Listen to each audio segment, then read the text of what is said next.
अस्सलाम वालेकुम स्टूडेंट्स, मैं आपको पंजाब कॉलेज शाहदरा की ऑनलाइन स्टडी पे वेलकम करता हूं।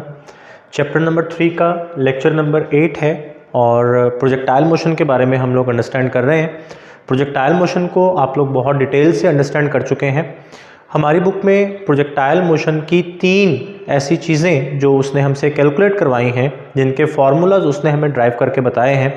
तो आज का हमारा लेक्चर उन 3 चीज़ों के बारे में होगा कि हमने उनके फार्मूलाज कैसे ड्राइव करने हैं। उसमें सबसे पहली चीज़ जो है वो है हमारे पास हाइट ऑफ अ प्रोजेक्टाइल।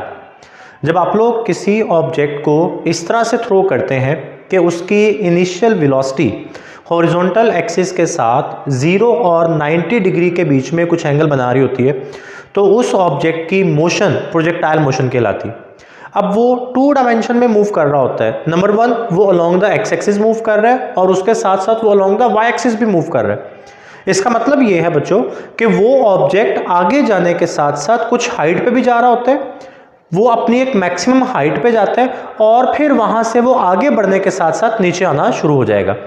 तो अभी इस टॉपिक में हमने कैलकुलेट करना है कि वो ऑब्जेक्ट जब ऊपर की तरफ जा रहा होता है तो वो मैक्सिमम किस हाइट तक जा सकता है, या उसकी जो मैक्सिमम हाइट होगी उसे हम maximum height of the projectile का नाम देते हैं। ये आपको यहाँ पे डायग्राम में नजर आ रहा है, ये एक बॉल है, ये इसकी जो मोशन है ये प्रोजेक्टाइल मोशन है, और ये जो पॉइंट है यहाँ पे इसकी जो हाइट है this is called height of projectile.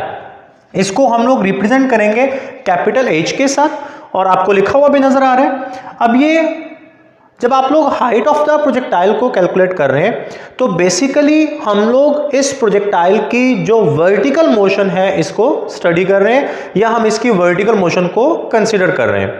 तो यहां पे मैंने लिखा हुआ है using third equation of free falling motion, कि जब कोई एक ऑब्जेक्ट फ्री फॉल करता है तो फ्री फॉल करते हुए उसके लिए हमने जो इक्वेशंस ऑफ मोशन लिखी थी उसमें से जो थर्ड इक्वेशन है उसको हम लोग यहां पे यूज करेंगे। अब ये 2gh is equal to vf² minus vi²। अब जो कि इस ऑब्जेक्ट की जो प्रोजेक्टाइल मोशन है इसकी मोशन के 2 कंपोनेंट्स हैं, horizontal component and vertical component, और हमने जो कि उसकी हाइट को कैलकुलेट करना है। It means that we should consider only the vertical component of its motion. तो जब हमें इसकी मोशन का सिर्फ वर्टिकल कंपोनेंट कंसीडर करना है तो फिर यहाँ पे Vf और Vi के साथ मैंने एक Y लिख दिया, जिसका मतलब है कि हम इसकी वर्टिकल वेलोसिटी की फाइनल वैल्यू ले रहे हैं और हम इसकी वर्टिकल वेलोसिटी की इनिशियल वैल्यू ले रहे हैं, और फिर हम उसकी फाइनल और इनिशियल वैल्यूज का स्क्वायर कर रहे हैं। अब इससे पीछे जब आपने पढ़ा तो आप ये बात जानते हैं कि जो वर्टिकल वेलोसिटी की इनिशियल वैल्यू है यानी VIY, ये आपने लिखा था VI साइन ऑफ थीटा के इक्वल है, और यहां पे VFY को मैं 0 कर रहा हूं। अगर आपने पिछला लेक्चर गौर से सुना है तो उसमें आपको बताया गया था कि जब ये प्रोजेक्टाइल अपनी मैक्सिमम हाइट पे पहुंचता है तो यहां पे इसकी वर्टिकल वेलोसिटी 0 हो जाएगी। तो इस हाईएस्ट पॉइंट पे अभी हम इसकी मोशन सिर्फ यहां से लेकर यहां तक कंसीडर कर रहे हैं, इसकी मैक्सिमम हाइट तक कंसीडर कर रहे हैं, तो यहां पे इसकी वर्टिकल वेलोसिटी जो है वो 0 कंसीडर की जाएगी। तो इसकी वर्टिकल वेलोसिटी का जो फाइनल वेलोसिटी है, फाइनल कंपोनेंट है वर्टिकल वेलोसिटी का, दैट बिकम्स इक्वल टू 0। तो इस इक्वेशन में आप VFY की जगह पे 0 पुट करेंगे, VY की जगह पे VI sine of theta put करेंगे, और फिर बड़ी इंपॉर्टेंट बात कि यहां पे आपने G को भी नेगेटिव लिया है, ये जो G है इसको आपने नेगेटिव लेना है। अब सवाल ये पैदा होता है कि G को क्यों नेगेटिव लिया जाएगा? G तो ग्रेविटेशनल एक्सेलरेशन है। अब ग्रेविटेशनल एक्सेलरेशन की डायरेक्शन हमेशा होती है डाउनवर्ड, लेकिन यहां पे जब आपने बॉल को थ्रो किया तो इसकी इनिशियल वेलोसिटी की डायरेक्शन अपवर्ड हो जाती है। तो अब जब इसकी इनिशियल वेलोसिटी की डायरेक्शन अपवर्ड होगी तो फिर इसके बाद इसके पूरे जर्नी के लिए G जो है वो नेगेटिव लिया जाएगा, क्योंकि G जो है वो इनिशियल वेलोसिटी के ऑपोजिट डायरेक्शन में आ जाएगा। तो हमने यहाँ पे G को नेगेटिव लेना है। तो जब आप ये वाली वैल्यूज इस इक्वेशन 1 में पुट करेंगे तो ये बन जाएगा -2gh, VFY ये 0 है तो 0 का स्क्वायर 0 आ जाएगा, VI साइन थीटा है तो VI साइन थीटा का स्क्वायर आ गया। अब सबसे पहले ये जो नेगेटिव साइंस हैं ये आपस में कट जाएंगे, तो 2gh इज इक्वल टू, इसका जब आप स्क्वायर ओपन करेंगे तो VI² साइन स्क्वायर थीटा आ जाएगा। तो 2g इस साइड पे आकर डिवाइड हो जाएगा, तो vi square sine square theta over 2g। अब यहां से vi जो है ये उस ऑब्जेक्ट की इनिशियल वेलोसिटी है जिसके साथ इसको थ्रो किया गया है। अगर हम vi को कांस्टेंट रखें, g हमारे पास ग्रेविटेशनल एक्सेलरेशन है, ये भी कांस्टेंट होगा, 2 एक नंबर है, ये भी कांस्टेंट होगा, तो हम देखेंगे कि जो h है, जो हाइट ऑफ द प्रोजेक्टाइल है, that is directly proportional to sine square theta. इसका मतलब कि अगर आप एंगल ऑफ प्रोजेक्शन को चेंज करते हैं, यहां पे ये चीज नोट कीजिएगा, theta is known as the angle of projection. अगर आप एंगल ऑफ प्रोजेक्शन को चेंज करते हैं, बाकी सब कुछ आप सेम रखते हैं, तो हाइट जो है प्रोजेक्टाइल की वो चेंज हो जाएगी। अब हाइट हमारे पास कब मैक्सिमम होगी? जब एंगल ऑफ प्रोजेक्शन 90 डिग्री होगा। बट यहां पे प्रॉब्लम है कि अगर आप किसी ऑब्जेक्ट को 90 डिग्री पे प्रोजेक्ट करते हैं, प्रोजेक्ट करने का मतलब, ये एंगल ऑफ प्रोजेक्शन का मतलब वो एंगल जिसके साथ इसे थ्रो किया गया है, इसकी वेलोसिटी हॉरिजॉन्टल एक्सिस के साथ जो एंगल बना रही है वो एंगल ऑफ प्रोजेक्शन कहलाता है। तो प्रॉब्लम यह है कि अगर आप किसी ऑब्जेक्ट को 90 डिग्री के एंगल पे थ्रो करते हैं तो वो तो 1 डायमेंशनल मोशन हो जाएगी, वो 2 डायमेंशनल रहेगी नहीं। तो फिर हम लोग ये कहते हैं कि जब एंगल 90 को अप्रोच कर रहा होता है, मतलब एंगल 90 के जितना करीब होता जाएगा, प्रोजेक्टाइल की हाइट उतनी ज्यादा होती जाएगी, क्योंकि साइन ऑफ 90 हमारे पास 1 के इक्वल होगा। तो जैसे जैसे एंगल 0 से 90 की तरफ जा रहा होगा, और मैं एंगल ऑफ प्रोजेक्शन की बात कर रहा हूं, जैसे जैसे एंगल 90 की तरफ जा रहा होगा, साइन ऑफ थीटा की वैल्यू बढ़ रही होगी, तो इसका मतलब जो हाइट ऑफ प्रोजेक्टाइल है वो बढ़ रही है। और अगर आप किसी ऑब्जेक्ट को 90 डिग्री पे प्रोजेक्ट करेंगे तो फिर उस ऑब्जेक्ट की, जो उस प्रोजेक्टाइल की जो हाइट है वो मैक्सिमम होगी। इसके बाद हमारे पास जो अगला टॉपिक है वो है time of flight. Time of flight की बाकायदा डेफिनेशन हमारी बुक में मौजूद है। The time taken by the projectile to cover the distance from the point of its launch to the point where it hits the ground at the same level. कि जिस level से, जिस point से आपने किसी एक ऑब्जेक्ट को project किया, वहां से लेकर आगे जब उसने सेम उसी लेवल पे आके ग्राउंड को हिट करना है, तो वहां तक पहुंचने का जो टाइम होगा, that is known as time of flight. आपको यहां पे डायग्राम में नजर आ रहा होगा कि ये मेरे पास बॉल है, इसको मैं यहां से प्रोजेक्ट करता हूं और ये यहां से आके इधर सेम लेवल पे आ रहा है, हॉरिजॉन्टल। अगर आप देखें हॉरिजॉन्टली, तो सेम लेवल पे आके ये जो बॉल है ये ग्राउंड को हिट कर रहा है। तो यहां से लेकर यहां तक आने में उसको जो टाइम लगता है, जिसे स्मॉल डी के साथ रिप्रेजेंट किया जाता है, that is known as time of flight. अब देखें, ये जो इसका टाइम ऑफ फ्लाइट है, इसको 2 हिस्सों में मैंने डिवाइड कर लिया।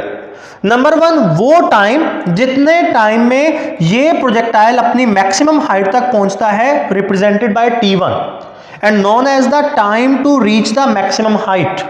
ये वो टाइम है जिसमें ये प्रोजेक्टाइल अपनी मैक्सिमम हाइट तक पहुंच रहे। And number 2, time to come back to the ground और टू द सेम लेवल। ये वो टाइम है जिस टाइम में प्रोजेक्टाइल अपनी मैक्सिमम हाइट से वापस जमीन पे आता है। ये बात याद रखिएगा कि time to reach the maximum height and time to come back to the earth, ये दोनों टाइम सेम होते हैं। जितने टाइम में ये प्रोजेक्टाइल अपने मैक्सिमम हाइट तक जाएगा, एग्जैक्ट उतने टाइम में ये अपनी मैक्सिमम हाइट से भी वापस आएगा। और इन दोनों टाइम का जो सम है, ये हमारे पास इसका टाइम ऑफ फ्लाइट कहलाता है। अब टाइम ऑफ फ्लाइट को कैलकुलेट करने के लिए हम लोग second equation of motion use करते हैं।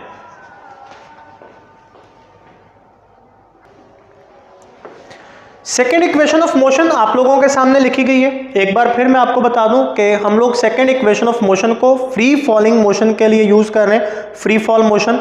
तो h is equal to VI/t minus half GT square. अब हमने हाइट ऑफ द प्रोजेक्टाइल वाले टॉपिक में ये कह दिया था कि इनिशियल वेलोसिटी चूंकि अपवर्ड है और ग्रेविटेशनल एक्सेलरेशन हमेशा डाउनवर्ड है, तो जब तक वो ऑब्जेक्ट एयर में रहेगा, डजंट मैटर कि वो ऊपर जा रहा है या वो नीचे आ रहा है, उसके लिए g हमेशा माइनस रहेगा।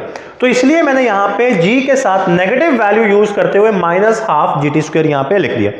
और चूंकि मैं वर्टिकल मोशन को कंसिडर कर रहा हूं, तो VI आ गया मेरे पास। अब यहां पे मैं कह रहा हूं कि मेरे पास जो h है ये 0 है। अब h क्यों 0 है? क्योंकि जब हम यहां से डायग्राम से देखते हैं तो हम कहते हैं कि जिस लेवल से, जिस पॉइंट से ऑब्जेक्ट को थ्रो किया गया था, ऑब्जेक्ट वापस उसी लेवल पे, उसी पॉइंट पे आ जाता है। तो इसका मतलब कि इसका जो वर्टिकल डिस्प्लेसमेंट है वो तो जीरो है। तो जब इसका वर्टिकल डिस्प्लेसमेंट जीरो है तो 8 जीरो आ जाएगा। तो आप यहां पे जीरो पुट करेंगे, वी आई वाई आपके पास v I sine of theta है, तो वी आई वाई की जगह पे आप v I sine of theta put करेंगे। ये टी साथ मल्टीप्लाई हो रहा है और half G T square minus sine के साथ वैसे ही आ रहा है। अब ये टर्म जो इधर माइनस की है इसको आप उठा के इधर ले आएंगे तो ये प्लस की हो जाएगी। Half G T square is equal to V I sine of theta into T.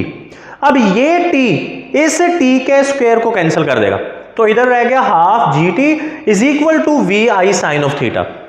तो यहां से आप टी की वैल्यू निकालना चाह रहे हैं, 2 इधर आके मल्टीप्लाई हो जाएगा, जी इधर आके डिवाइड हो जाएगा, तो 2 v I sine of theta over g. अब यहां से अगर आप देखें तो जो टाइम ऑफ फ्लाइट है ये साइन ऑफ थीटा के डायरेक्टली प्रोपोर्शनल है, और टाइम ऑफ फ्लाइट भी हमारे पास तब मैक्सिमम होगा जब ऑब्जेक्ट को 90 डिग्री पे प्रोजेक्ट किया जाएगा। तो इसका मतलब कि हाइट और टाइम दोनों एंगल के ऊपर सेम डिपेंड कर रहे हैं, यानी हाइट भी हमारे पास 90 डिग्री पे मैक्सिमम होती है और टाइम ऑफ फ्लाइट भी हमारे पास 90 डिग्री पे मैक्सिमम होगा। और दोनों चीजों के लिए फिर हम लोग कह सकते हैं कि जब एंगल ऑफ प्रोजेक्शन 90 डिग्री को अप्रोच कर रहा होता है या 90 डिग्री की तरफ बढ़ रहा होता है तो टाइम ऑफ फ्लाइट और हाइट ऑफ द प्रोजेक्टाइल दोनों इंक्रीज कर रहे होते हैं। अब यहां पे ये जो कॉन्सेप्ट मैं आपको स्टार्ट में बता रहा था उसको मैंने यहां पे लिख दिया कि time of flight is equal to time to reach maximum height plus time to come back from its maximum height. तो इसका मतलब ये हुआ कि time to reach maximum height जो होगा वो टाइम ऑफ फ्लाइट के हाफ के इक्वल होगा, यानी जो आपने टोटल टाइम कैलकुलेट किया है उसमें से हाफ टाइम में वो प्रोजेक्टाइल अपने मैक्सिमम हाइट पे जाएगा और अगले हाफ टाइम में वो वापस आ जाएगा। तो आप जब यहाँ पे टाइम ऑफ फ्लाइट का फॉर्मूला पुट करेंगे और उसे 2 से डिवाइड कर देंगे तो 2 से कट जाएगा, ये वाला इस 2 से कट जाएगा, तो time to reach maximum height और time to come back from the maximum height हमारे पास आ जाएगा v I sine of theta over g. अब यहां पे एक और चीज आप नोट करेंगे कि हाइट के फॉर्मूला में वी आई स्क्वायर आ रहा होता है, जबकि टाइम के फॉर्मूला में सिंपल वी आई आ रहा है, इसका स्क्वायर नहीं आ रहा। तो अगर आप एंगल ऑफ प्रोजेक्शन को सेम रखते हुए किसी प्रोजेक्टाइल की वेलोसिटी को डबल करते हैं तो इनिशियल वेलोसिटी को डबल करने से जो हाइट है वो 4 टाइम इंक्रीज करेगी।